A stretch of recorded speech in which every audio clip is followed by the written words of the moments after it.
Welcome and a very good morning to all RANsquawk listeners to the European rundown for Wednesday the 13th of October 2010. We've just gone through 11 o'clock now here in London, so a quick check round the markets. In terms of the FOMC minutes, they were the real main focus at the European Open, given somewhat the dovishness in looking more increasingly likely then that the Fed will embark in further quantitative easing. That in tandem as well with the better outlook sales forecasts we had after those better than expected Intel earnings at the close of the New York Stock Exchange yesterday has also seen tech sector put in a pretty decent performance so far here in the Eurozone. Consequently then, the equity markets were up pretty firmly this morning, around 1.5% across Europe, and Bund futures are quite sharply lower.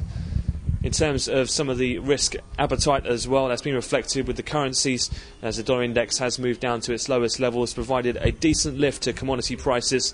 WTI crude futures already trade up over $1 on the session ahead of the open on NYMEX, so we're getting very close now to reclaiming that 83 double handle. This comes a day ahead of the OPEC meeting, where we've already seen the OPEC president saying, as we've heard from the various oil ministers this week, that they'll keep their output unchanged or steady as things go in tomorrow's Vienna meeting. Spot gold as well, that's climbed to 1360, so it continues to trade around its record levels, and outperformance has been in the basic materials sector. One thing to note though is that financials are somewhat the laggards in Europe.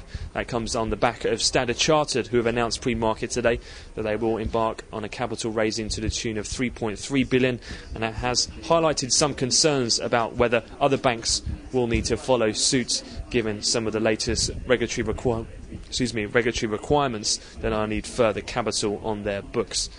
Looking forward then in terms of the rest of the schedule and things to come. For US data, we got the NBA mortgage apps at midday, import price index to the 130s, and then also in regards to the New York Fed's outright Treasury coupon purchases, we're looking out for their updated schedule that will be released at 7 o'clock London, so 1 in Chicago.